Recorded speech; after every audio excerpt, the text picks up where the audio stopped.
So welcome back to Ambivalent Offenders. Just a quick description of our podcast for our new listeners. I know we have a few out there, so that's super exciting. Yeah, welcome. So our goal here is to re-examine the various historical figures, as Aaron put in an earlier episode, who live in the gray areas of history. So we aren't looking at classic historical figures who've been vilified for a whole lot of good reasons. So those aren't the people we're re-examining. History has judged them rightfully. Those doors have been shut. So like the Stalins, the Bengalas, we're not looking at them. Nope. Sorry, guys. Yeah. They have been, again, examined so many times, and there's no complexity about the villain except for, to quote an early episode, Stalin was hot. That's all we got for him. Young Stalin, yeah. Yeah, Stalin was hot. Just the caveat, yeah. So we're often looking at figures who were vilified in their time, or it could be later. Sometimes, again, due to rumors or political propaganda, other times under new historical scrutiny. Our goal here is to look into those historical figures, get those ones who live in that gray, and the ones that people are still debating about today, and come up with, at the end, our own historical interpretation. Mm-hmm. So do they deserve that title of villain? A lot of times we use that scale, like 75% villain, 25% not. We kind of try to balance that out. The format, we alternate weeks taking on a historical figure. The other one listens really, I don't want to say blindly, but in a way, like we don't share the script, so we really can get some like honest, on the spot reactions and thoughts. Mm-hmm. And then the other one chimes in, of course. And then at the very end, we discuss that villain aspect, our own historical interpretations. And this week is going to be Aaron's turn to take on a historical figure, as last week I took on Typhoid Mary and Billy Joel in the process. Yes, there was a lot of Billy Joel references. There was. And Matthew McConaughey. Which is not a bad thing. Right. Billy Joel heads, we're not coming for him. Yeah. We're not putting him on the spot, not judging him. We're sticking to female villains, in, I should say, quotation marks. Yes. This week with Aaron, and then next week my choice is also a woman. So we're doing a female miniseries. So should I kick it? Yeah, female rage part 2. Should I kick it off? Yeah, and Aaron, are you for sure then you're going to have a two-part? I think so. There's so much information on this one. So we mentioned last week that this week I'm doing Carolyn Bessette-Kennedy. She was the wife of JFK Jr. So yeah, I think just with the amount of information, I think it's just going to have to be split into 2 parts. We're going to give you a bunch of information. And I mean, at least the good thing with this one is I think a lot of people have an idea of who she is. And obviously there's a lot of images and stuff that people can reference. So yeah.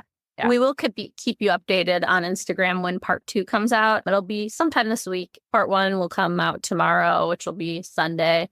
And our hopes would be by midweek. We won't make you wait a full week. No. And then mine will most likely be a 2-parter as well for similar reasons. There's a lot of context, but I don't want to go too much into mine because that's a whole week away. So we'll let Aaron take the reins. Yeah. So, I mean, I think the first thing I kind of wanted to say is how I got to this, because as we said, I had a completely different figure who I will probably do for my next one. I was so shocked. It's a modern piece. I was like, is that a medieval man? How could this be? I had been and I forget what article I had been reading. I was scrolling somewhere on the interwebs, and I had made the horrible mistake of looking at the comments on one of an article about Carolyn Bessette-Kennedy, because there's today. Yeah, so there's a new biography out, which I used, as well as some other ones that are more focused on her husband, JFK Jr. But yeah, there's a new one called Once Upon a Time. And so there's been a flurry of new articles about her. And oh boy, the comments. Oh, the misogyny. I'm surprised that, I understand, well, not that misogyny is gone by today. You're shocked. Yeah. But no, I guess I'm a little surprised at kind of the I want to say observer. flirt. Yeah, that's what I kind of. was. And that's why I was like, okay. So I had already read a book on, Especially after I won't. But. Yeah. I had read some other books on JFK Jr. and stuff. And the thing about her, too, is you see her image everywhere. And I felt like I didn't really know her beyond that. And what I found out was, for many, she's seen as the unhinged ice queen, this cokehead with a temper who made the final days of America's Prince, JFK Jr., living hell. And then worse yet, sometimes she's blamed for the plane crash. Spoiler. That would, if you didn't already know her, no. That's why right. That's why I was more surprised, I guess, that she had such that anger towards her because of her untimely death. Like, I feel like people would be more. No, and we'll go into that later. But yeah, there's a lot of ideas. Like, there's an idea that she supposedly had her nails redone multiple times that day to suit this little swatch of color that she brought in. And, that's why they were late on the plane. So we'll get into all that. But yeah, there's a lot of that. And then for a younger generation, she's like the ultimate cool girl. So you can type her name in TikTok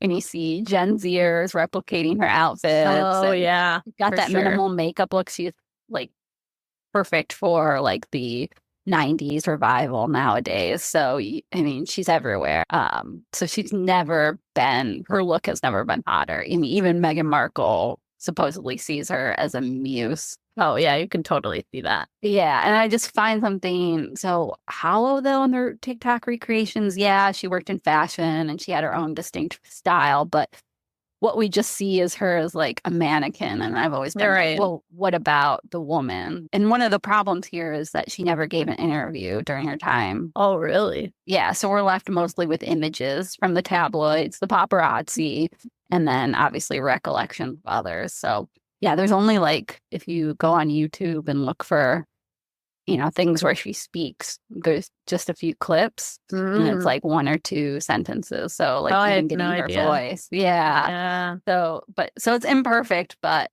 I think we can find something of the real Carolyn behind it. So let's get into her bio and launch right in.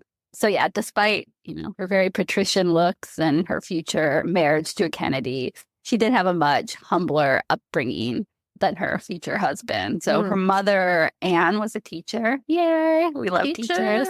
Yeah. And her mother had actually divorced her father in 1974. Yeah, exactly. And later, Carolyn would tell friends that she felt like she had daddy issues stemming from her upbringing. Her father it's not like he had completely abandoned the family, but he was she definitely wasn't raised with him as much as her mother was the constant primary parental figure. So the divorce, and her father's overall absence did give her some abandonment issues. In the future, when she was dating, she would be sure to dump a guy before she got dumped. Oh, really? Yeah, she had her motto was, I love this, her motto was date them, train them, dump them. Oh, wow. I love it.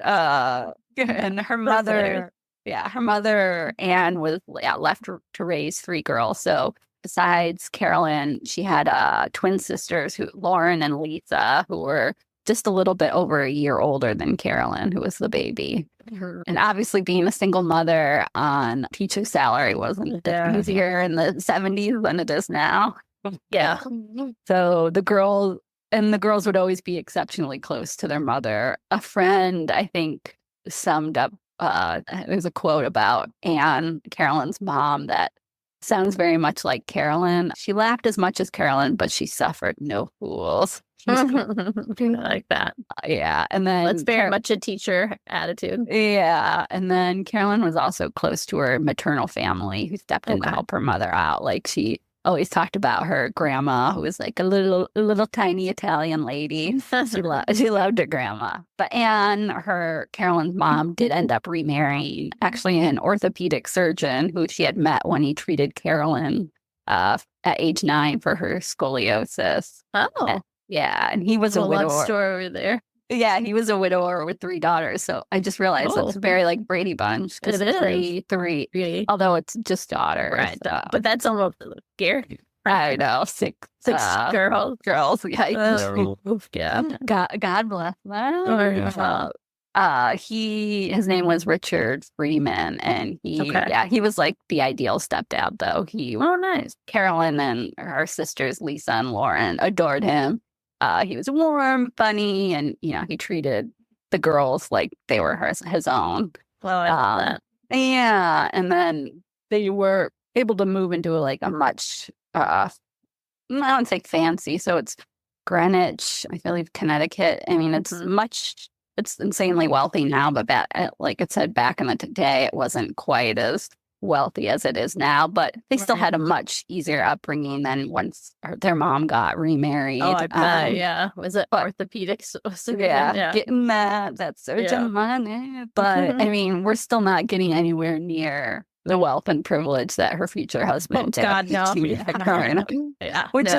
Which is weird because some of the articles act like she, it was like really wealthy and stuff, but it's like, no, when you read it, it's like not quite right, not quite what it seems. Not like the Kardashians or like, yeah, and in some ways it feels like it's trying to like put her down or something, being like, oh, she is, just a rich girl, rich girl. But from an early age, she did have like this it factor, which made people gravitate towards her.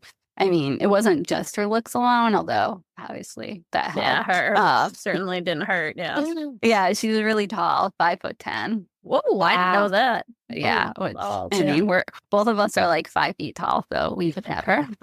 Yes, be a monster. Yeah, she was obviously thin, conventionally, although she had those really piercing blue eyes. Although later she called herself like ugly pretty, which when you look at pictures, like she does have a very unique look.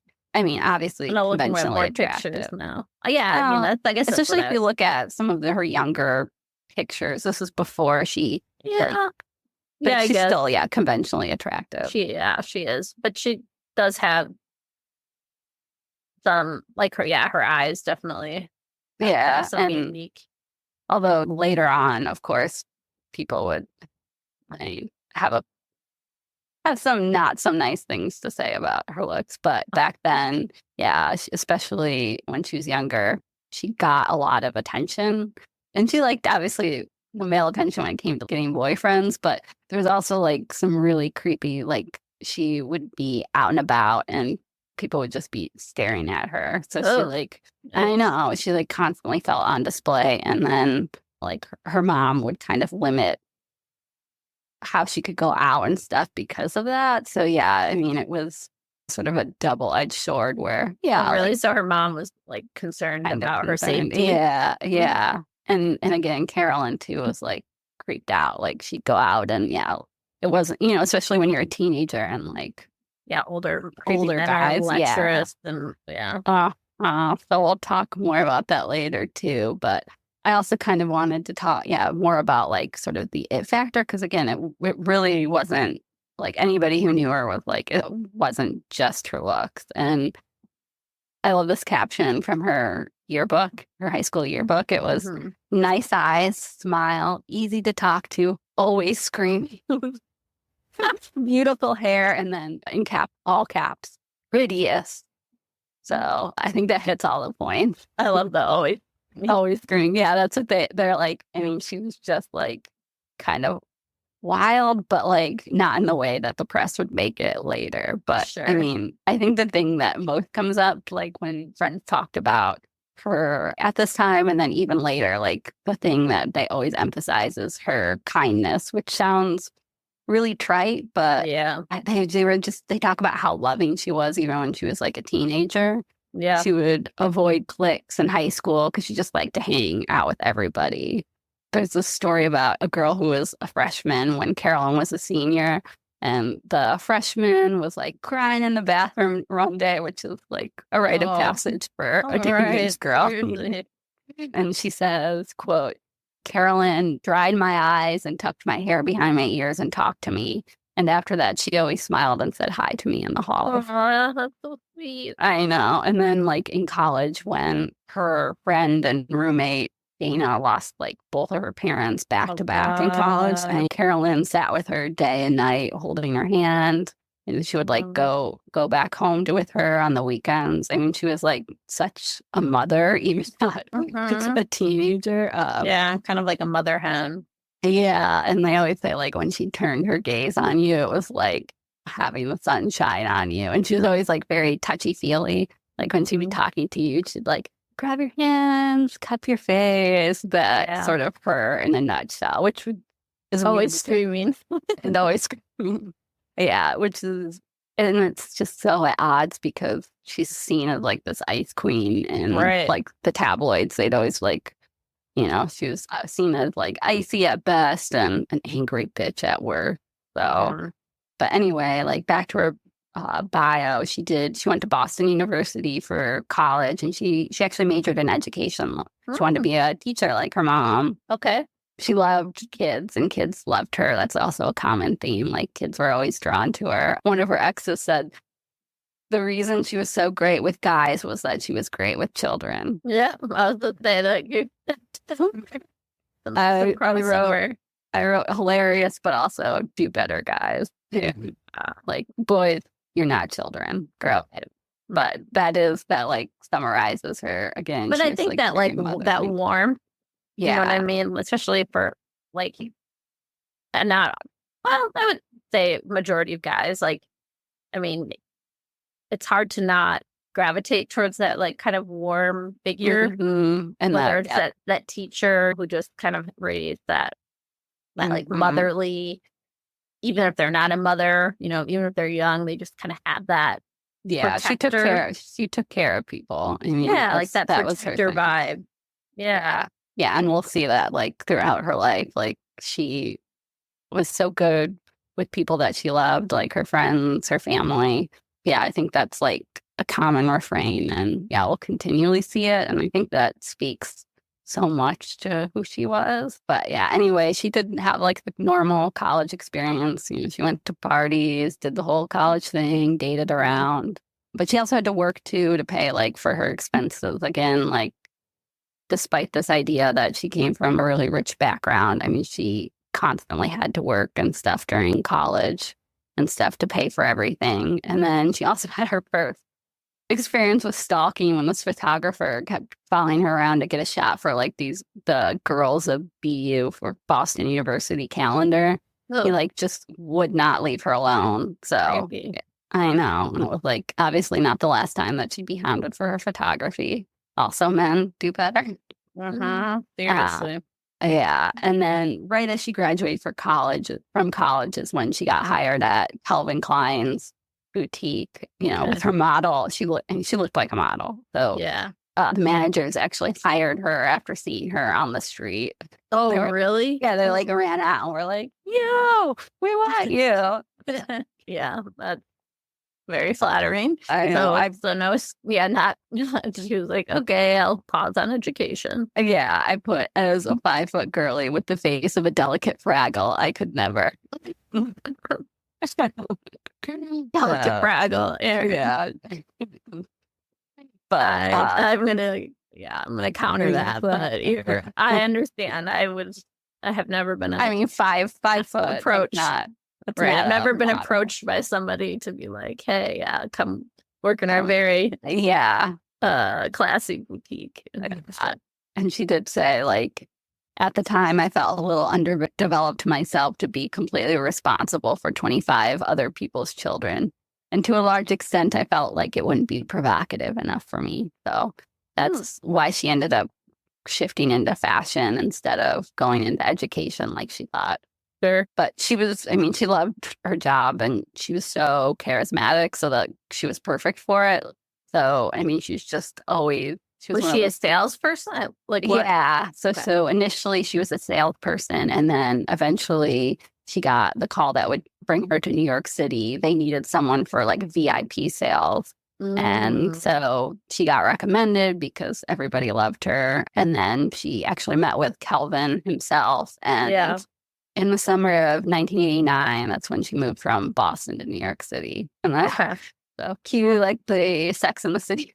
I know. I mean, that's very, on brand. Yeah. So she's in the city, and she quickly rose up the ranks at Calvin Klein. She was even she befriended Calvin and his family because, of course, she did. Like, everybody loved her. Yeah. She was Carolyn Bessette, and the book that I read for this, the new biography on her, said that she was. They talk about the sisterhood between her and her coworkers. She was such a girl's girl. Love that.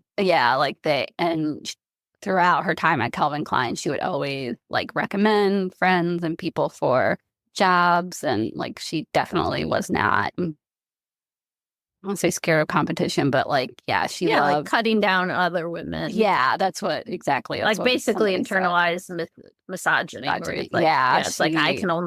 can only be one, smart, pretty woman. And again, she'd always talk to the girls and tell them how pretty they were.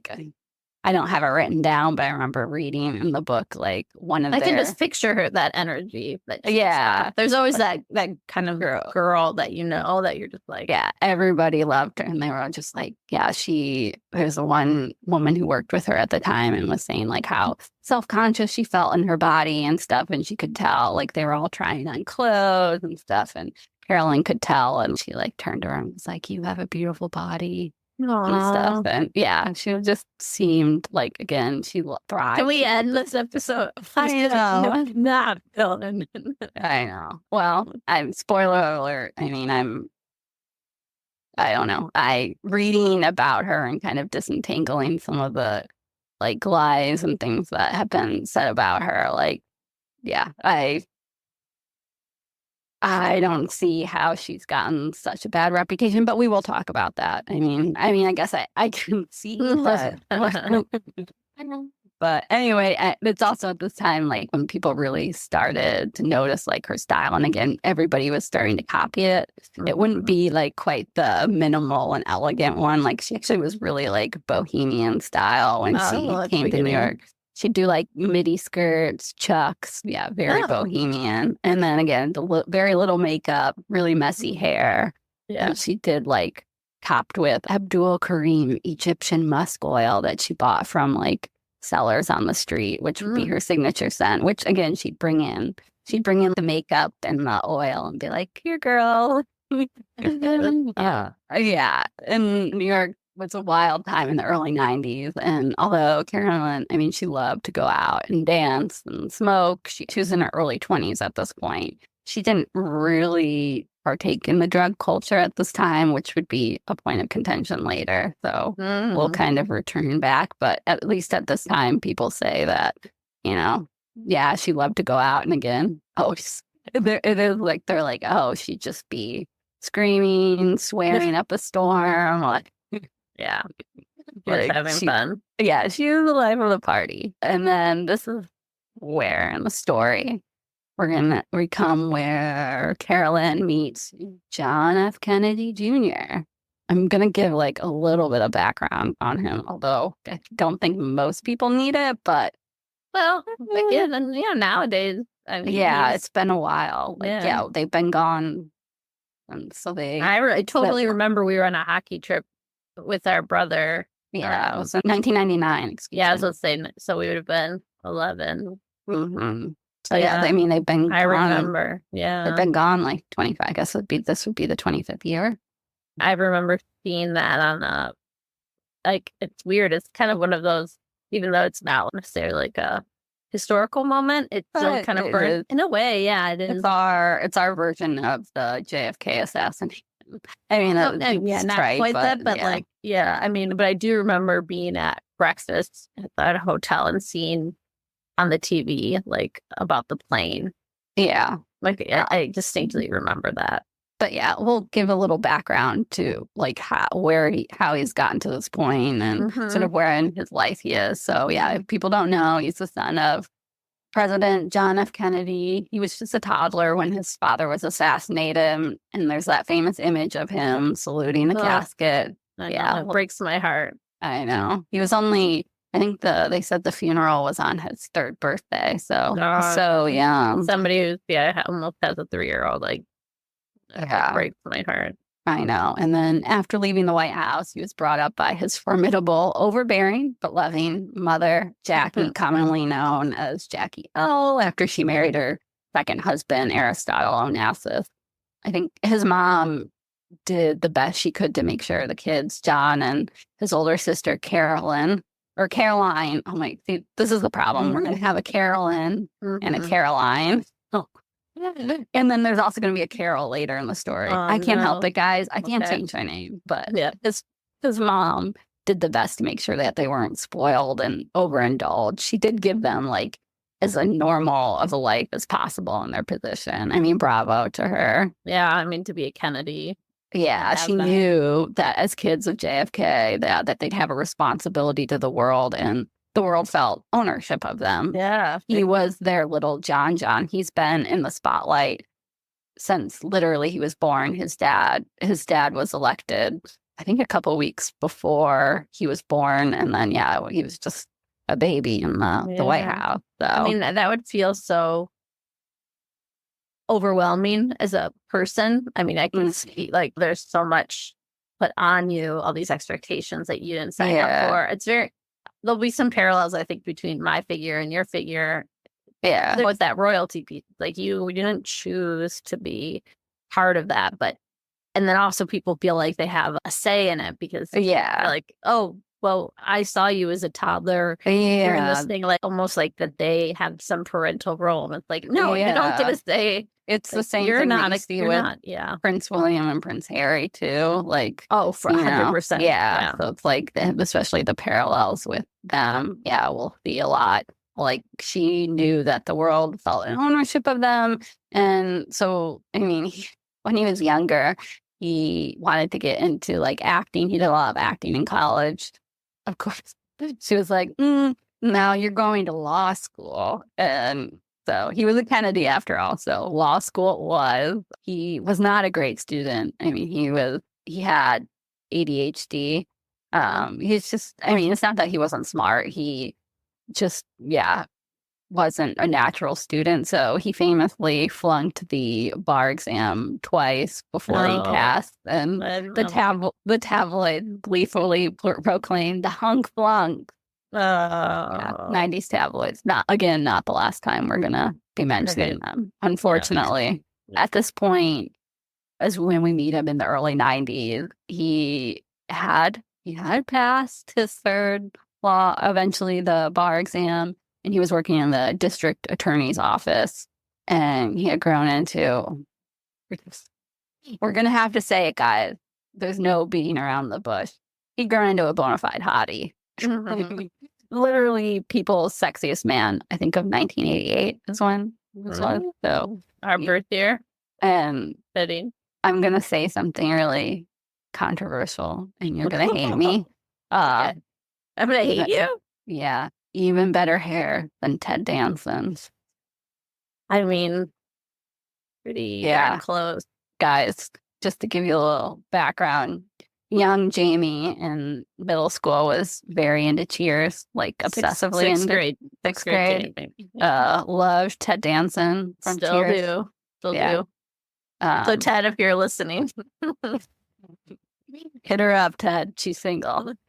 You're not, but I mean, I'm unmarried. Sorry. Signal. Yeah. Again, he's not, but still, we're gonna throw it out there. That's the only reason to have a podcast is to give. I would literally die. You would die when we. A side note to a side note. Aaron and I are a massive fans of the Rolling Stones. So Mick and Keith, if you're out there also listening, he was got some. Like, I might as well shout out every shout out every.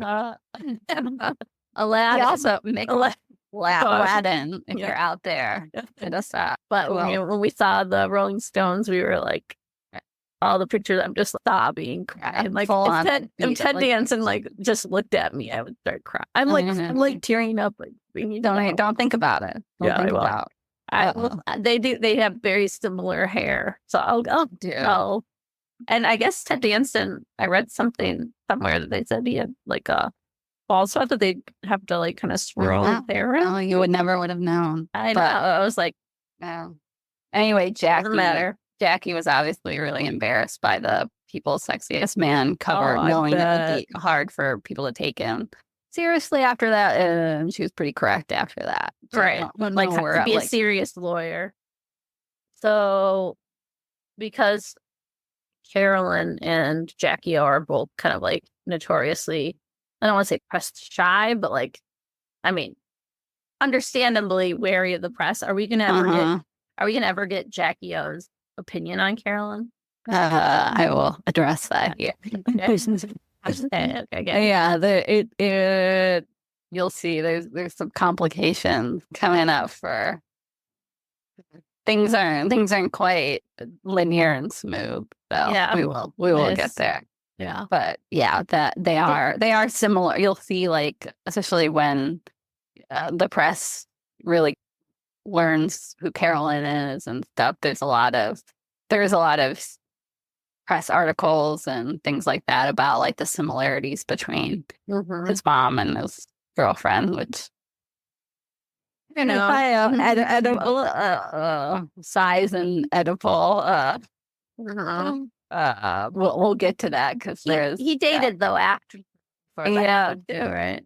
Yeah, so we'll talk a little bit later. No, I mean, but actually, I don't know if I address it all. But yeah, he's been. So we'll talk to it here at the beginning. At this point, yeah, he's dated like Madonna, Sarah Jessica Parker. I mean, tons of models and stuff. He dated for a while his like a woman who he met in high school and was with in college and stuff for a long time. But yeah, at this point, he's been a playboy, and he's been on and off with Daryl Hannah. If people don't know, again, a movie star. She's in Splash. With that time. Yep. Yeah. So she's. But Jackie O was really like, Yeah. Although Daryl Hannah has I believe it's her stepdad was rich, and they kind of ran in the same circles as the Kennedy. But yeah, she still was not thrilled with all the actresses. Right. Yeah, you're not going to marry an actress. Yeah. Plus, there were the parallels with all the rumors about the Marilyn Monroe and JFK, John's dad. So yeah, Jackie was, let's say, not amused. But anyway, let's set the scene. We're in spring 1992. 32-year-old JFK Jr. has an appointment at Calvin Klein. So who would help him but the most sparkling and charismatic employee? That's going to be Carolyn. Spoiler alert. Yeah. And of course, she dazzles him, and he got her number and called her a few days later. He invited her. How old is she? So she's in her early 20s? Yeah, she's in her 20s. So at the time of their deaths, he was like 38 and she was 33. So yeah, she's in her early 20s or mid 20s, I guess, at this time. So yeah, so John got her number, called her a few days later, invited her to a gala. It's a very Kennedy movie. I know. Can you imagine? Stayed at a gala. A gala, So of course she accepts because America's sexiest man. Oh yeah. But when she arrived, there's like a contention whether he might have had a date with him or a person she thought was a date. But yikes. Either way, if you're either thinking it's a date or it is the date, either way, that's not regardless. Yeah, he afterwards was like, "Oh, you want to go to this after party?" Because of course there's an after there. Those circles that we certainly do not run in, but of course there's an after party. But Carolyn was like, "No," she said that she was meeting up with people and like completely hightailed it out because she was not happy with whatever was going on. But they would meet up again, obviously, and then they'd kick off their romance in high gear. But it actually wouldn't. This is not the start of it. The start of it, actually, it would come to a halt not long later. So they met up for dinner like usual, but things took a turn when John, he pulled out this letter at their dinner and threw it in front of him. It was, someone had written it to him, warning him about Carolyn. It mentioned her being a partier, hinted about her using drugs, and like definitely was like slut shaming her. Yikes. It said that she was only dating him for the fame, and before she could even finish it, he was gone, literally and figuratively, from her life. So Jesus. yeah, So just like some anonymous letter. Yeah, they said that she found out who. I don't know. I was say, do we know? Yeah, they probably never have named it. No, they haven't named it, but they said that later she found out and she like tried to freeze him out, because that will be a key thing. Like when she's his wife, or even when like their relationship was really serious, she was always on alert for people who were using him, or So there's a lot of like debate on all that stuff. So yeah, I don't think it's actually been made public, but she does know later on, and then tries to ice them out. Yikes. Yeah, like think of this, like that's so embarrassing though. Yeah, like, and then there's being dumped, and then being dumped by people's sexiest man, whose face you can't escape. Right, it's everywhere. And like it's such a one, embarrassing way, but also two, like you said, she didn't even get a chance to defend herself. No, and she just took the letter, like, and put it up, and then put it in her pocket and left. And like, yeah, they talk about how unsettled she was the next day at work. She was not her usual self and stuff. Yeah. And then thanks to the tabloids, you're seeing your ex everywhere. And she found out that he had gone back to Daryl Hannah, who he had been on and off again. And then again, we talked about, this was actually like, I think the first time she was dumped. So she was normally the one who did the dumping, not the other way around. So yeah, but then like, think that there's no escaping pictures of him and Daryl in the press. Yeah, so you're not just nursing a broken heart, but you have to see your ex with his hot movie star girlfriend everywhere. That's the nightmare. Yeah. I'm the divorced woman I would not like. No. And then her mom, who had met John, and she found him charming, and obviously he had beautiful manners. Like, I mean, he was, right, for all his fault, I think he's a legitimately nice guy, especially for like the amount of fame that he had. His mom, Carolyn's mom thought that she had dodged a bullet, and said, like, Carolyn, he's sweet, but that entire scene is just too much drama. Oh, yeah, of course. Again, like getting involved with the Kennedys and him being, because then he has this overlap of both the political baggage and then the like kind of Hollywood, like baggage. Yeah, he's like the ultimate. It's just, it is a lot. And we'll see later that she definitely struggles too when spoiler, I don't think it's spoiler when her name Carolyn Bessette-Kennedy. But when she does like marry him and stuff, it's a really hard thing to manage. I mean, I really don't think that there's an equivalent, except for, again, like sort of the royal family. Mm-hmm. Yeah. But anyway, back to the story, drama or not, John started calling again after a while. And of course, she was dodging the calls. He'd try to call at Calvin Klein, and she'd have them tell them that he's not, or that she's not in. And I think at some point she put a voicemail on her landline, which is not going to make any. Well, I guess people know what voicemails. Never mind. Yeah. Do the kids leave voicemails these days? I don't know. Do you want to explain? No, I'm not going to explain. If you miss somebody that you are calling, can't believe you're going to explain it. You leave a message. This is a verbal, a spoken message, not like a text message that you are. Oh God.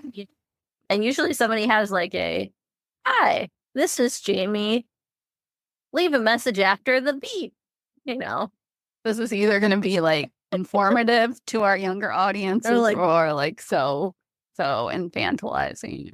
No, but back in the day, it was a voicemail machine. Yeah. Now it's just, on our phone. But she left like one that was like her, like, hey, babe, I'm out. I'll call you when I get back. So that when John would call, it would sound like, yeah, he had like a guy. So I do love that. I do. She knew all the moves. She was giving it like, and that's he deserved it. Yeah, she knew perfectly well that he had a girlfriend because she's in the press, and he was not one for giving up. I'm sure that this is getting very Henry VIII and Anne Boleyn. Like the more she ignored him, the more he wanted her. Like, and that's what she was so good at. Is like that toying. Yeah, that game. She was really good at it. I should try that. No, I'm just kidding. Can't announce it. You can't announce it here because I don't know the reason. I know. I lose I'm like the opposite. So she's still playing it cool. And I'm like, I love you. Here's life. Yeah, she was the ultimate. She knew how to wrap. She knew how to wrap the guys around her fingers. But I mean, while he was calling, actually a new man kind of was on in her life too. While he was not on the cover of People, he was a male model and here's on my notes. He became the crotch of Calvin Klein underwear after Marky Mark. Like in the advertisement. Yeah. His name was Michael Bergen. He'll come up later in our story. I looked him up. It'll probably just be crotch. I don't know if I looked him up. Let me. Yeah. Surprise everybody. We're gonna look. Okay, Michael Bergen. Okay. Bertin. Oh yeah, he's very. Yeah. Kind of got a Kennedy-esque look. Yeah, very like clean cut. Yeah, but I have to say up front that of course he's written his like own memoir about his time with Carolyn. The other man. Yeah. So a lot of his account will insist that they had a relationship / affair like up until her death. Really? Yeah, and that is this is the problem where it's like you'll see it in a lot of like articles and mainstream books and stuff. A lot of her friends refute it. So this is one of the many times in our story where you're gonna. I call it the choose your own adventure. So you'll have to make up your own mind, as we have many different versions of how the relationship went down. I think that sounds easy. I don't think. Well, and the problem is she's not here to share her side of the story. That's what I don't like. Being like writing a book called The Other Man, especially that cover with him like just looking all a love story. It just makes me hesitant to give any credence to everything. I mean, everything that he's written. But that's the thing is a lot of the like sort of straight Kennedy bios just repeat it as if it's fact when I think we have to be a little bit suspicious of what he would say. So they actually like just started. They did date at this time, like before he got back involved with Kennedy. But he will say that they were involved from that moment all the way up till her death. So he definitely seems kind of like a clout chaser. 100%. Yeah. I mean, I'm calling it no. Well, it's like, obviously after her death, she's a commodity and he's using that relationship with her. And what's going to get the most amount of people to buy your book is by saying, ooh, she was married to a Kennedy, but she was really in love with me. And he was on Baywatch. Yeah. But he did get put on the back burner because obviously she decided to give John another chance. And then as the country's hottest bachelor, literally and figuratively, JFK Jr. was going back and forth. He was kind of going back between Daryl, Anna, Carolyn, and some other girls because, of course, he was like ultimate fuckboy move. But boys of less good looks than John have pulled off them. At least he had the decency to be hot. And to be fair, he wasn't like really trying to hide it. So it's not like Carolyn didn't know at the time. She knew like they're kind of dating around. Yeah, he couldn't hide it because it's on all because of who he was. Right. Yeah.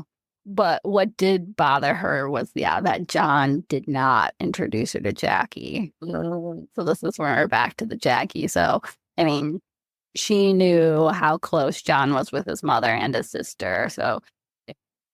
And it wasn't just about meeting her formally. There was a time where Jackie comes into the restaurant that Carolyn and John are in. And he literally like grabs Carolyn and rushes her out before mom could see her. Oh my gosh. And then like, I would be so mad. Like all moms, Jackie obviously saw him. Right. Supposedly she said, "Does he think I'm blind?" I love that. She's like, oh my God, eye roll. You're not as clever as you think you are. Yeah. Okay, dude. Son, I see you. Right. But you shouldn't see Carolyn as a doormat, just letting this happen. Like, the reason he adored her was because she took no shit from anybody. Kennedy. That's what I mean. Like, I can see her just being like, yeah. She'd try. I mean, and that's what would be really, that's why I was curious if the relationship, because obviously she is such a vocal and like not only big figure in his life, but just, known for just being. Yeah. Like if you're dating somebody and he's not introducing you to it's not just his mom, it's Jackie O. Right. Who's basically his, I don't want to say right hand person, but they were so close. She's dictating his life, essentially. Mm-hmm. Oh, yeah. So that's not a good sign. Not a good sign. No. But yeah, I mean, again, let's not think of Carolyn as being like, this is fine. She trash talked, like when he'd play football with his friends out in the park and stuff, she would trash talk him. I mean, she had like, the girlie had a dirty. And then once when he was late to dinner, they had set up a date and he decided to hit the gym first. I mean, I could never but he was an hour late and she was so furious. She threw a glass of wine in her. Oh, wow. And then, or not his face. Oh, I put good for her meme. I know. I'm like, if this is a romantic comedy, you're like, yeah. Like, I mean, she like, fuck you and your like entitlement that I'm just gonna sit here and wait now. Yeah. And that we'll see that was something that he liked about her, but when we go into the public eye and we see, and the public gets a glimpse of that, let's just say they don't love it. Right. No, people would be like, John, you treat John. Right. Yeah. Very good. And vandalizing him. But like he's a grown ass man. Yeah. He showed up an hour late. Yeah. To a date. Right. But this time, so they're really doing well at this time, but 1994 was not good for John. It was like a year of tragedies. His mom and his best friend / cousin, Anthony Ridzit. Oh, God, I'm never going to. I practiced this how many times and I'm going to screw this up. Anthony Ridzwell were both diagnosed with cancer. So both of them, Jackie and Anthony, were just a huge part of John's life and identity. So it rattled him to the core to think of life without them. Yeah. Then there's an incident after an incident in which John let Daryl Hannah's dog in the street and it got hit by a car. R.I.P. Daryl Hannah famously had John bring the dog's ashes himself to L.A. So, which is a good boyfriend he did. However, then once he gets there, she's upset because the box that he brought the ashes in were not fancy enough. And I swear I'm not making this up. This is I'm not making this shit up. But it's while he's in LA for this is when his mom, Jackie, took a turn for the worse, and he rushed back to her side. And he did get there and was at her side with his sister Caroline when Jackie died a few days later. Oh, so Carolyn never met Jackie. Nope. So then this is where Daryl's behavior with the dog meant a pretty swift end to her and John's relationship. So it would be just Carolyn from here now on. Yeah, they were in it for the long haul this time. Yeah. But yeah, so she would never be introduced to Jackie, and that would be a point of contention for her. She would always harp on that to friends and stuff, feeling like she never got that chance. Yeah, that would be hard. Yeah, but knowing how much he played a part in his life, that you're like, even knowing like that you weren't like his number one gal, or but it'd be like, I'm not good enough to. Right. I think that would do a number on your self-esteem. Yeah. Even, what we know about her is she was very confident. And that's what people always say is, the thing before she was with John, she was the person everybody gravitated in the room towards. It was like when they were together, they were two shining stars. But I think, that certainly must have been a blow to her ego. Right. Yeah. That would be totally understandable. And then now you never have that. You never have do. that option. Yeah.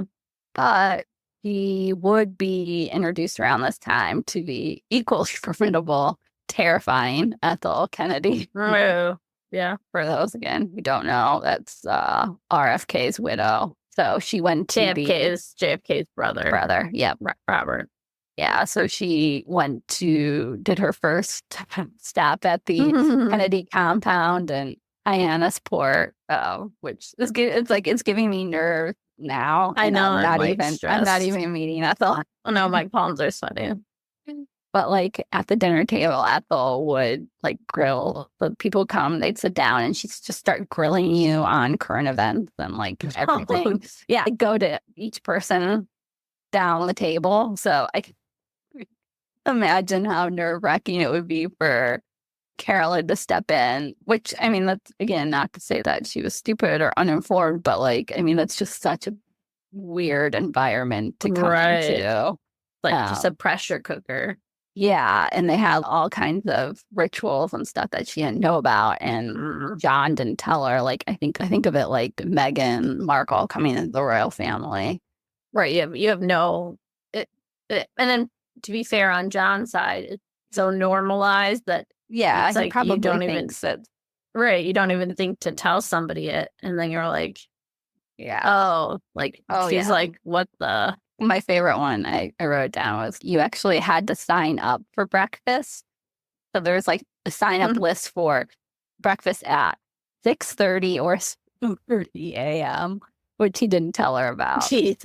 Yeah, I was like, I would never have eaten on that trip. You know me, breakfast at 6. I put breakfast at 6:30. Is this an embassy suite? Like, certain hours. Yeah, Kennedy estate. You guys know that you can sleep in. No, nobody's sleeping in. Nobody's sleeping in. Oh my God! But you think Ethel's letting anybody sleep in? No. Well, is this an embassy suites? Apparently, yes. So you had to sign up. He signed up. Well, not her. Yeah. He's like, well, why didn't you sign up for breakfast? So don't you know? Everybody goes to the sign-up sheet. So, that's not normal for you. No, but she did her best, but she did leave. I'm totally going to do a sign-up sheet, even though my children, only Henry can sign his name. So Harper can put like an X. Or you won't get breakfast. Yeah, well, that's what. So Carolyn went into she went into like the kitchen area, and of course Ethel was there because she was. And then they were like, she was like, well, dear, did you sign up? Yeah, so that's what you can do to Harper. Be like, well, did you sign up, Harper?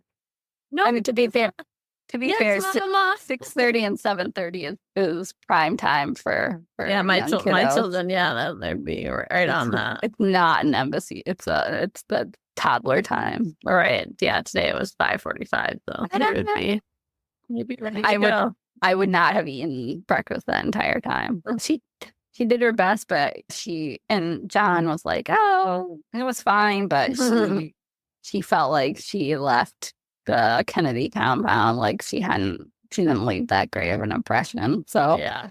that was sort of her first thing, her first foray into the Kennedy life. And then there was some friction between like John and Carolyn and John's sister Caroline. Caroline was also married at this time. Well, she's still married to the same guy, Ed. And Ed and John weren't each other's biggest fans. So the siblings had been really close, but there's kind of a little bit of a cooling of their bond at this time. And then you throw Carolyn into the mix and it didn't really help. So, but this is where some of the books like trying to make it into like a cat fight and things like kind of a Meghan Markle versus Kate Middleton 2.0. But we do know they got lunches and they were seen on occasions to enjoy each other's company. Carolyn and Caroline. It's more of the guy. It's more of, it seems like more of the guy. Yeah. It just, when again, somebody dates or marries somebody that you're not like the most into, like it's going to change your relationship. Yeah, it definitely changed the dynamic. But Carolyn was much closer to JFK Jr.'s best friend and cousin, Anthony. And Carol Ridiswell, every single time I have to say this. As a reminder, Anthony was like as close to JFK Jr. had to a brother. He was his cousin on the maternal side. So his mom was Jackie's sister, Lee. And then Anthony had just married his wife, Carol. I told you. We're going to have a Caroline and a Carolyn. But come on, can somebody be like a Mary? I know. This is like when you're in medieval times, you're like Catherine, Anne, or even further back when they're all called Matilda. But Anthony had just married Carol in 1994. She was a journalist, and she actually goes on to be a feature star of The Real Housewives of New York City. Oh, really? Yeah. They had just gotten married, and Carol and Carolyn would be like super close in the years to come because they both came from like a really similar background, and they'd always just like roll their eyes at their husband because they grew up with, the insane amount of privilege. Right. Breakfast sign-ups and they'd be like, you were like jet skiing in the Mediterranean while they both worked at like the same like department store or something. So they'd like always, talk about that. Anthony's cancer had gone into remission, but then it was back around this time too. And he was only 35. So a very crushing blow to everybody who knew him, John especially. And again, this is sort of when John and Carolyn were exclusive. So she was starting to finally accompany him to places. And the press were starting to learn who she was. Yeah, he was backstage at a Calvin Klein show. But then when she did accompany him to a memorial for Jackie, that gave the press everything they needed to know. So this is where we begin the constant press intrusion into Carolyn's life. Yeah. John and the press and paparazzi, they actually had like a decent relationship because he'd been in the spotlight like the entire life. He knew. That's all he knew, That's all he knew. And to an extent, he leaned into it. Like he would go shirtless in the park and he'd give them some good pictures and stuff. But he was a dude. Nobody was going to call JFK Jr. like a bitch or a whore. Right, exactly. Right. They're going to be like, they're going to, in a way, be protective of him in some way. Yeah. he was just on very good terms with them. And then in like March of 1995, like the Daily News picked up a story on her previously having dated that Michael Berg, the underwear model. Here's a quote. "Don't be so quick to envy Carolyn Bessette. Yesterday, we told you the fetching Calvin Klein exec had her hands full dating John Kennedy Jr. and hunky model/actor Michael Bergen. Her friends say she wasn't at all amused to see her love life splash across the Daily News, particularly since she no longer goes out with Bergen." But yeah, press coverage or not, this is where things were starting to get really serious for them. She actually moved into his apartment in Tribeca in 1995. It was like this converted warehouse. Okay. It was very industrial. She called it the Home Depot. That's hilarious. It also had, which will be difficult later, it didn't have like a doorman or anything. It was Tribeca wasn't like really a big area at that time. So yeah. And they also adopted a dog named Friday, who they adored, which joined Carolyn's cat Ruby as part of the household. And they're always seen walking Friday, around. So, but they did share more than just animals. It's around this time too that John had begun work on George's political magazine. He had thought about it back when his mom Jackie was sick. She was not impressed. She was like, really? Like, shut it down. Don't do it.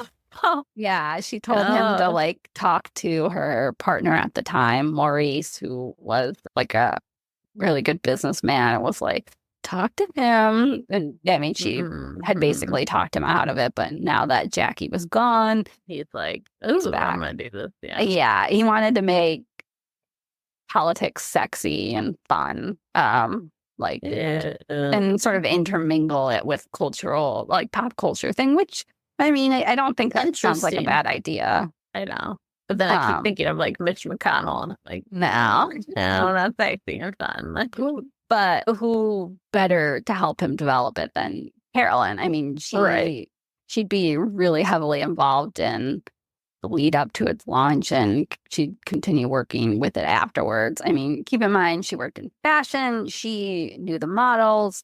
And she actually kind of pretty much helped put Kate Moss on the map.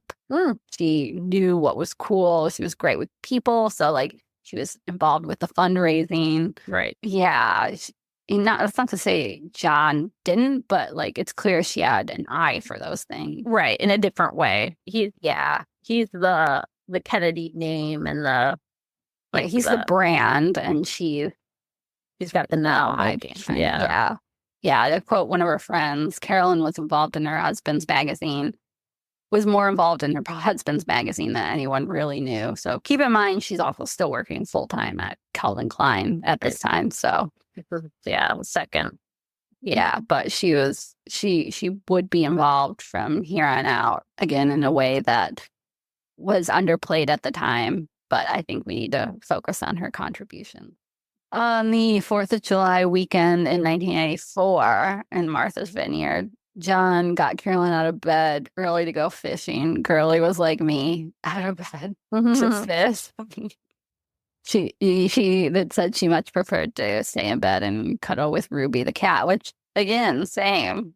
We're very like, she agreed, because she's a better person than me. And while out on the water, John proposed to her, reportedly telling her fishing is so much better with a partner. And she said, I'll think about it. She knew what it would mean to join the Kennedy family. Her life would not be her own. So it did take her a while. Yeah, you're signing up for more than just a marriage. You're signing up. I don't. Some people make it seem like, again, she was just sort of toying with him, but I'm like, no, I think she really knew that. What's one thing being in the papers and being his like girlfriend, girl at his side, but there's another thing when you become an actual Kennedy. But the proposal didn't stay secret for long. I'm sure. It was 2 months, which I don't think that's true. I mean, that's pretty impressive. Yeah. But the New York Post picked it up the week before George, the magazine launch. I wonder who leaked it. Yeah, I don't know. But John's co-founder for the magazine, Michael Berman, was not happy. And he's not happy to have the attention off the magazine and on John's personal life. And he blamed Carolyn. He said, how did she let this get out? Oh, that's shitty. I thought he would be like happy about it because it would like bring attention. No, he thought like, oh, well, now nobody's going to care about this. They're all talking about the engagement. Yeah, so he was not happy. And I didn't put it in here, but there is like on YouTube and stuff, you can look up like John's announcement for like the launch. And I love he does. Again, I didn't write down his speech, but like if you YouTube it and stuff, well, he has like a very like smart thing where he goes like, we're just friends. Like, okay, you have a bunch of questions.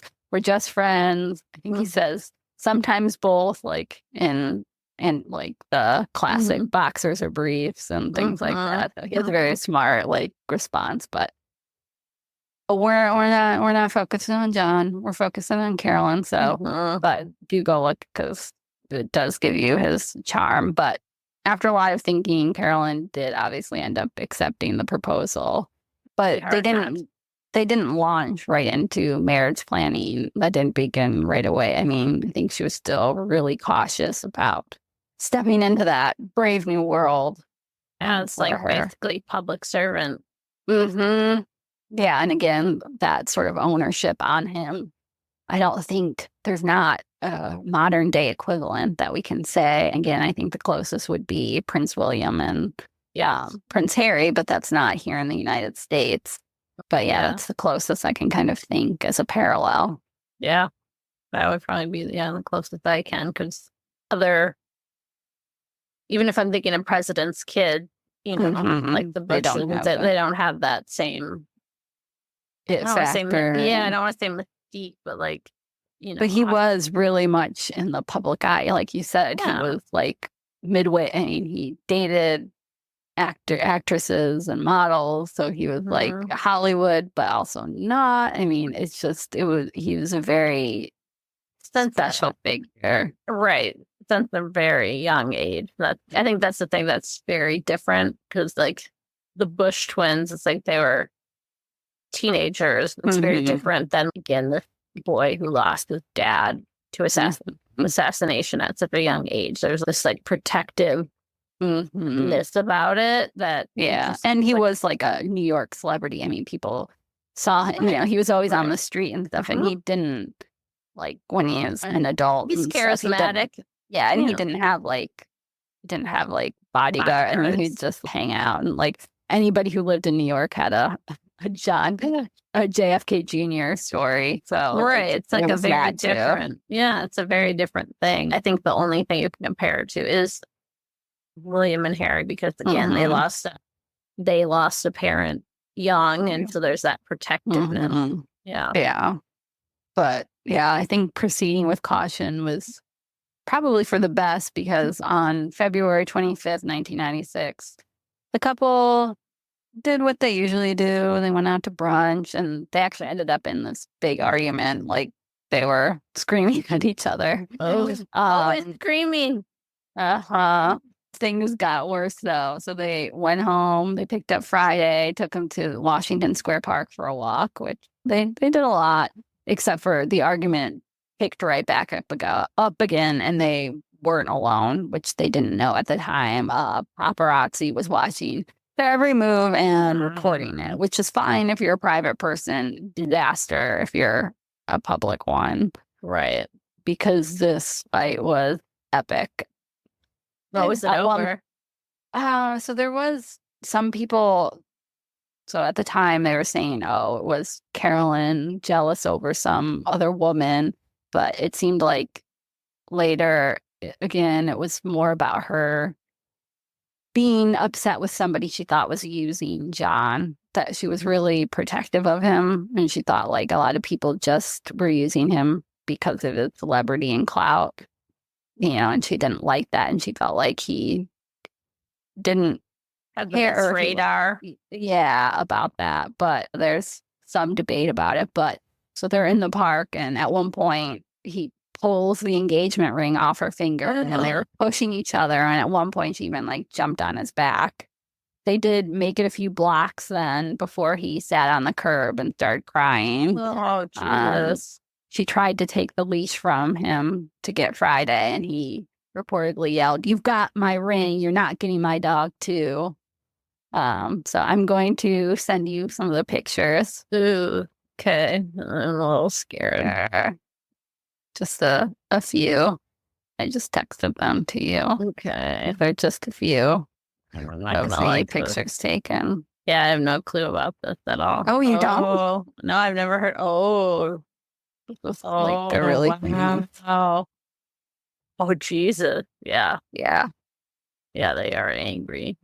Yeah. A lot of screaming. Yeah, definitely. Pushing each other, which obviously isn't great. They're both very passionate people, but yeah, they got it all.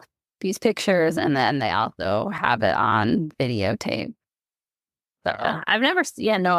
Oh, you haven't seen them? I've been very like what I know about them is very basic, and so no, I haven't seen these at all. But yeah, this would be. This would be horrifying to. Yeah, can you kind of describe them? I mean, you can search. Just JFK Jr. and Carolyn. We should post it. We'll post it tomorrow. Yeah, we will. There's one where she's like screaming. It looks like she's screaming. Her mouth's open, and he's like kind of like not hunched, but like you can tell he's also very heightened in emotions. And then there's the one with him on his sitting on the curb, looking emotional, and her like gesturing with her arm, and looks like she's kind of forcefully saying something. Yeah, you can kind of see his hand in one like kind of movement, like either he's pushing her away from him, and then again the other one with they're like maybe a foot and a half apart, and again they both look like they're yelling at each other. Yeah, there's a lot of they're obviously screaming. Yeah, they're definitely not having a light conversation. You could tell. No, yeah, so. This especially, I mean, this would be one thing, again, if you're a private figure, whatever, like a bad day, but especially they did not know that they were, there wasn't really somebody. Suck. Yeah. I mean, as somebody, again, not that you ever want to get to that level with like a partner and stuff, but we all have our shitty days or we end up in a fight and we end up yelling. And so the headline for it was, "Fights, camera action," and then even like serious news stations did like play-by-plays of the fight.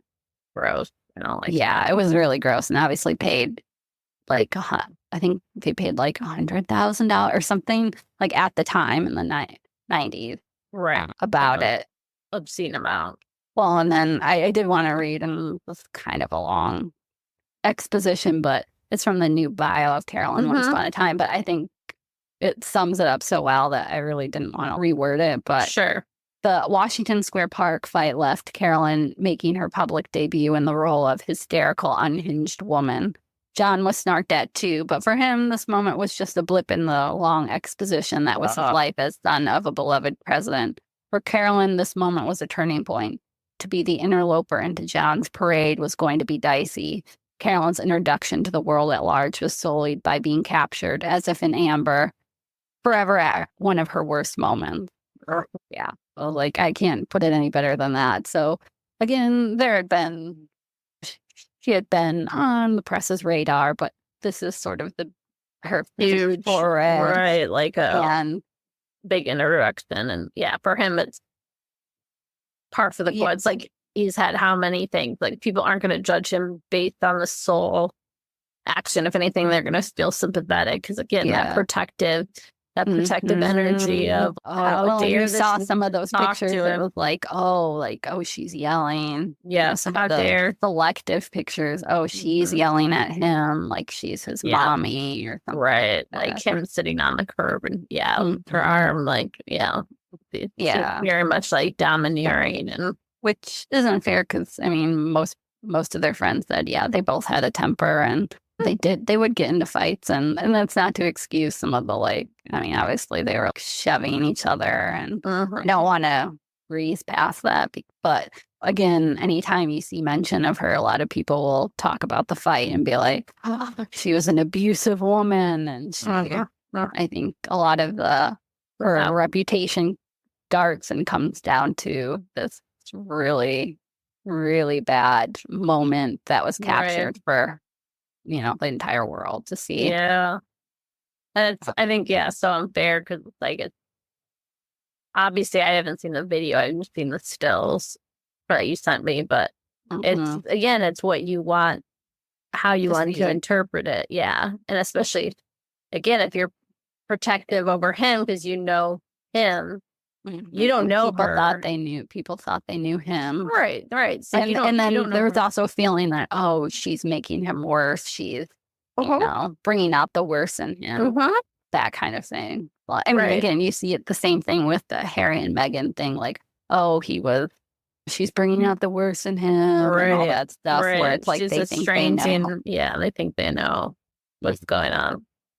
But and that's what's hard because it's like he's been in the press for his entire life and she hasn't. And I'm surprised he didn't have kind of that radar for it. But it's, I guess, probably in the 90s, still kind of a newish thing of like kind of that hawkish. Yeah. And I think sort of afterwards, they were both sort of embarrassed, being like, we should have known. And everybody who's been in a relationship, you get into an argument with, your significant other or anybody. Sometimes you just get so caught up in it. So, and then obviously for him, like afterwards, the Kennedys were not amused and were upset with him and her, being like, you're bringing undue bad attention to us. Right. Like the Kennedys would not easily forget that. And obviously Carolyn was really upset too, because especially if things had been bad, you're getting some press intrusion. Now, after this, she's big. Well, and now she's big money for them. Now they've made a lot of money with her because of this fight. So it's like, well, of course they're going to want more. Right. And they're going to want for the angry, like the mean, that's the side they're going to want. So that's the one that makes money. Yep. And we'll see, because she doesn't play nice with them. If you don't play nice with them, what's the next best thing? Angry, upset, hounded. So you can write stories about the eventual marriage and the relationship and all that sort of thing. But after that fight, because of all the press and attention, I mean, she had to leave her job because there'd be people outside all the time, which was a huge blow to her. And I think something that she never really rebounded for, because she loved her work and she had been always working from an early age. And she was damn good at it at that time. She had been running and producing the Calvin Klein runway shows. So, I mean, she was pretty high up as an exec in Calvin Klein. Yeah. And then having to leave the work that you loved because of it. Yeah, and then I think it just contributed kind of to the listlessness of her final years. She was somebody who needed a purpose and work, but because of who she married, it would be virtually impossible to do anything normal with her life. Right. And again, if you feel like you're not born, or you haven't, maybe she would have found herself in this person of public service. Yeah. Especially in the first few years, though, that would be a lot and hard, especially when you're really good at something else. You're like, now I have to leave that and I have to learn this new role of all these weird rules and weird expectations. And we'll talk about it a lot, I think, in the second half, but she never really got the chance to get her footing, and she was still adapting. Exactly. But she loved fashion, but at this point, she just couldn't do it because there was just too much press, too much. She couldn't go into an office like she used to. And again, we know how social, and she loved working with the girlies and all that. And she had a lot of friends in fashion and stuff. So having very to withdraw isolating. Yeah. But I mean, the one good thing is that when she finished up at her job, they went away to Europe for a bit, got some time away from New York City, which helped. Not that the press didn't follow them there, but things were a little bit less chaotic. So it was good for the pair. But then once they got home, she started working to prepare for, that lifetime of being a Kennedy. Yeah. Like every other job, one of her friends said, it was one she was determined to do very well. She was refined, discreet, and correct. And this is where, like, he kind of created that iconic style, the one where you picture and you think of her, the white blonde hair, the neutral color, set off with some texture, like very minimal, the Jackie O of the 90s. Yeah. But the reason that she wanted that was she wanted to make sure no hair was out of place, nothing to give her husband any bad attention. So it was kind of an armor of sorts.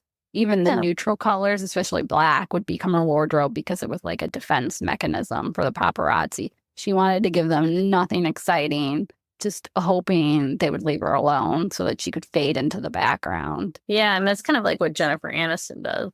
Yeah, and same with who like wears the same kind of outfit. So it's like, and same with like Meghan, again, another Meghan Markle thing. When she in the documentary series on Netflix, she talks about like doing that because make her fade in the background. Hopefully, people wouldn't pay attention to her. But it's really hard. Yeah.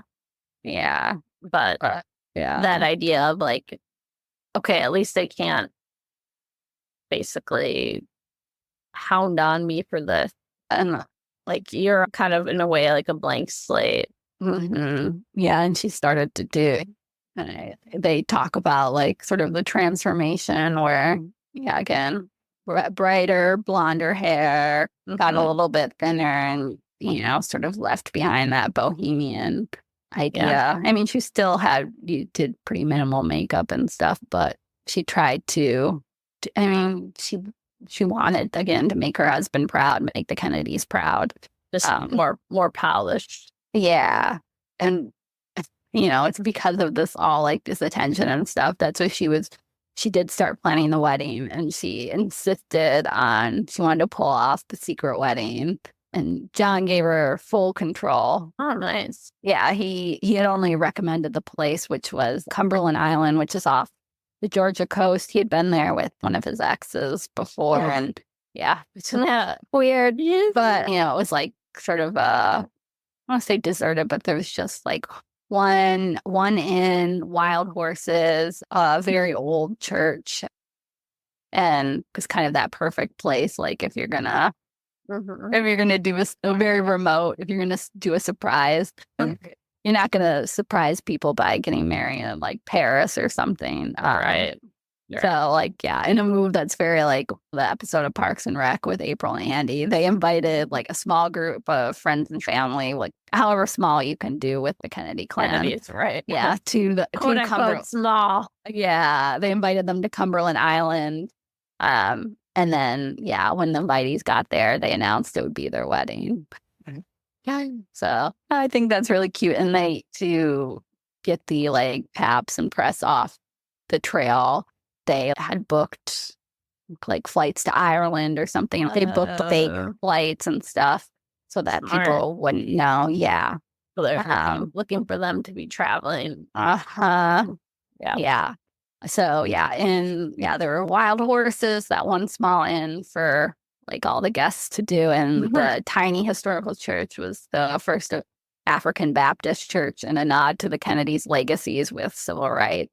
They had like no artificial lighting, just candles. In the before the wedding, they had a lot of festivities and stuff. Ted Kennedy, John's uncle, was, I believe he would have been a senator at the time. So again, one of John and Robert Kennedy's brothers. He, gave speeches, and then Anne, Carolyn's mom, had a speech though where she expressed reservations about it, like about her daughter getting involved with all this. So like not the time, Mom. Like the time for this is right. It's over. It's just been made.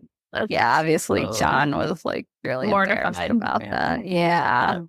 But otherwise, I mean, it seemed like... because that's not the polished Kennedy. Yeah, nobody wants to hear that. Oh, especially, I'm sure, the idea of anybody saying you shouldn't marry into the Kennedys is probably, like, had anybody told the Kennedys that? Probably not.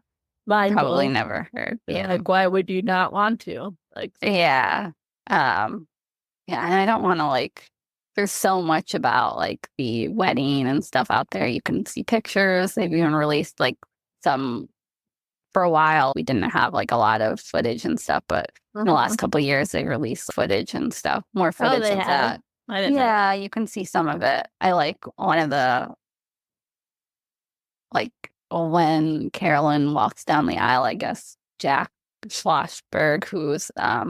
Caroline, so Jack's sister's son. I guess he was like 3 at the time and stuff, and he like kind of had something about Carolyn looking so like made up because he was used to seeing her like just like in swimsuits and like I mean she was just when she wasn't in the spotlight she was very casual and so he said something cute about it. But one of the other things that people like to repeat about it is, so she was like 2 hours late to the wedding. So she couldn't get the dress over her head. So it was like, it didn't have like a zip or anything. Oh, no. And and she just couldn't get it over. And she had forgotten that they had to do that before the hair and makeup. So when they finally did, one of her friends got in, put a towel over the head, and then like they got it on, but they had to redo the hair and makeup and stuff. Of course, this detail is always like gleefully talked about, especially in the idea if people want to paint her as this vain person, self-centered. Like she kept her guests waiting for 2 hours because she wanted to look perfect, like a princess. Blah, blah, blah. Yeah, I mean, it was like there was no actual lighting in there, just candles, so people were waiting, and it was like kind of stuff. And is it like the best move? No, but am I going to rake her over the coals for it? I think brides have done much worse than that. Yeah. And it was like a big, I mean, in choosing her dress and stuff, she had so many contacts in fashion. Was it with Calvin Klein, who she had worked for?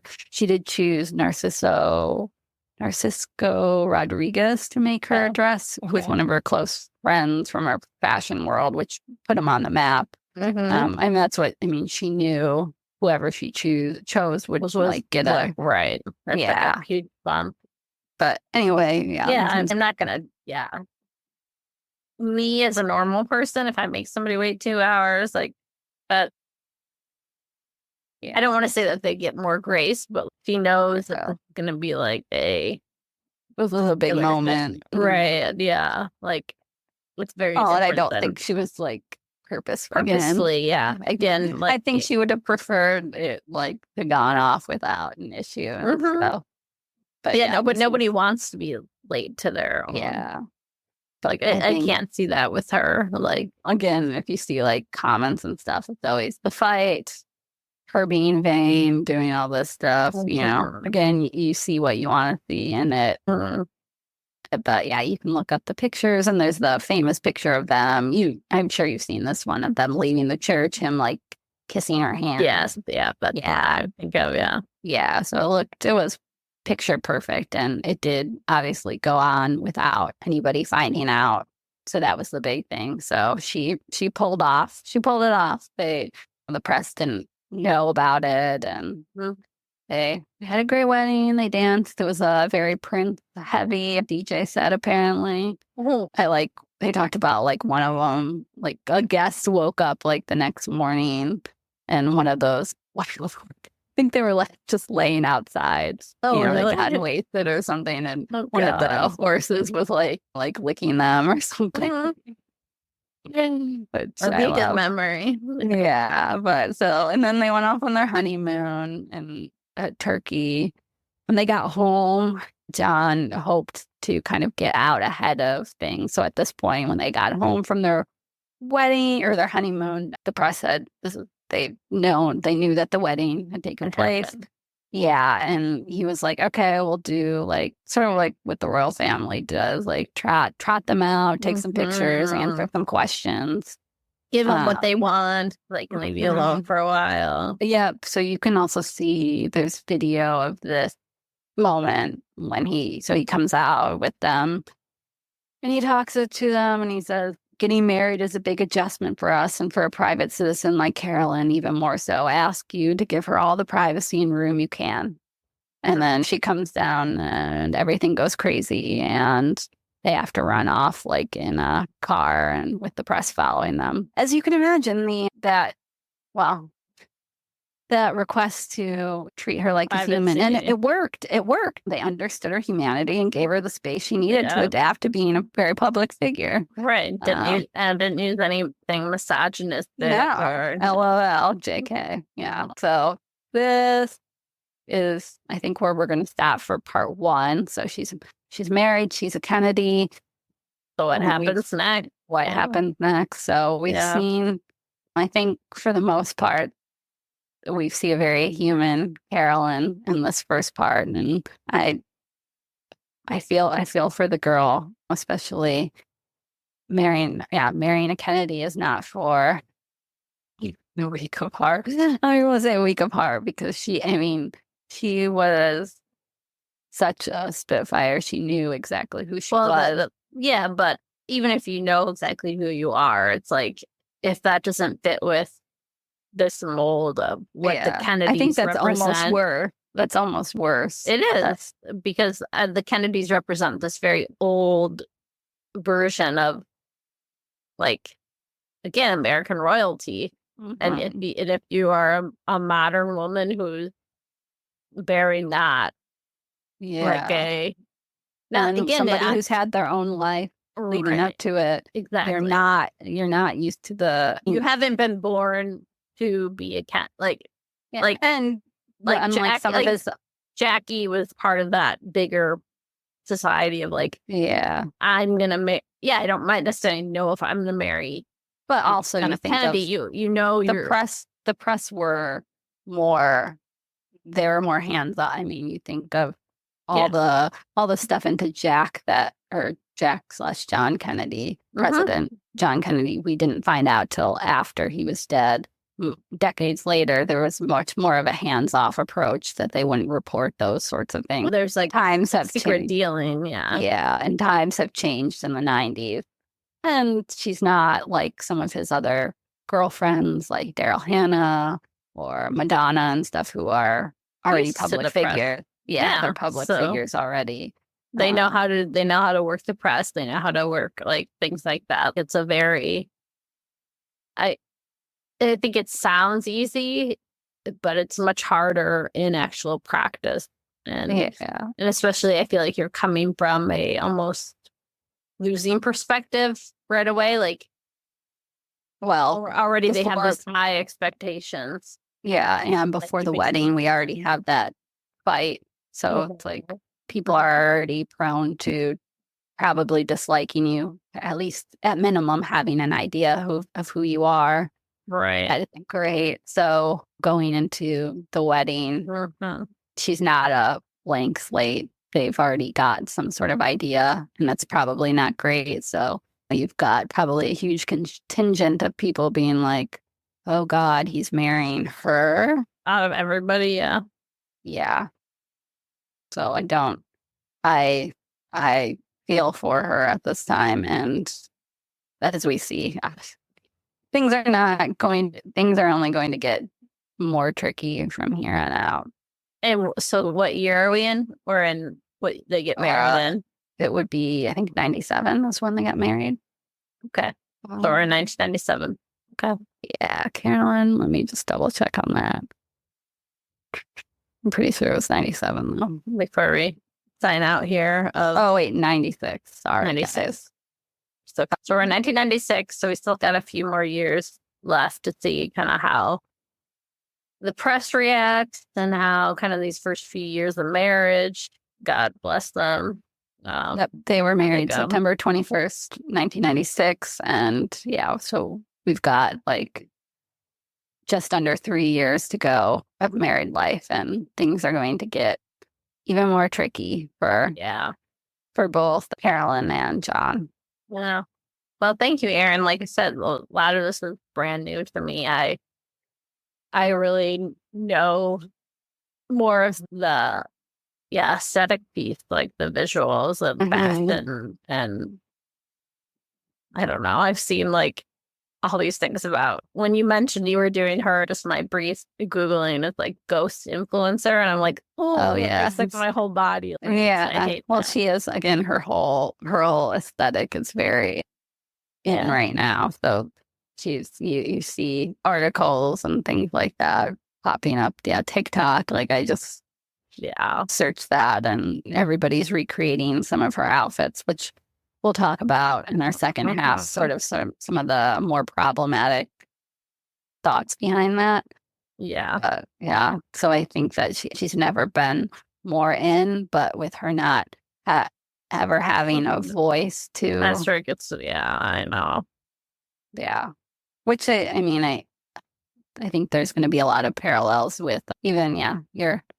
Right, like history. No, but like with historical figures, a lot of them don't get that voice, but and it is kind of unique to have like a modern woman who doesn't have it, but that she was very deliberate about not giving them what they wanted, which was interviews, right? Such, so and I'm guessing there's not like diaries or letters or things that they ever released. Yeah, at least not a ton. So a lot of this again is, and we will, especially as we get into sort of the final days or weeks and days, I'll try to highlight where there's some disagreement, but there's a lot of different varying accounts. I'm going to try to manage through that all, and I'll try to let you guys know when that's happening. But like I'm guessing we're going to have to do it through a paparazzi lens. Yeah, and there's a lot of like her friends say, his friends say, around a lot of he said, she said, but none of them necessarily the words of John and Carolyn themselves. Yeah, so problematic at best. Well, thank you, Erin. I'm super excited to actually to hear about part 2 and what comes next. We will pick up with Carolyn's story after the wedding.